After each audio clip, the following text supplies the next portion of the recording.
જે ફાઉન્ડેશન તથા HM wellness દ્વારા જે ફાઉન્ડેશન આજ રોજ સ્વાસ્થ્ય માટે કાસા મસાજ થેરાપીનો ફ્રી નિદાન કેમ્પ રાખવામાં આવેલ, જેમાં આજુબાજુના વિસ્તારના ઘણા લોકોએ એનો લાભ લીધો છે અને તે દ્વારા HM વેલનેસના જે પ્રતિનિધિ છે બેન, એમણે એ મસાજ દ્વારા શું ફાયદાઓ થાય છે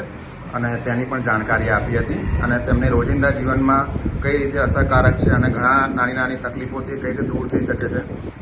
એ પણ એમને સમજાવવામાં આવ્યું.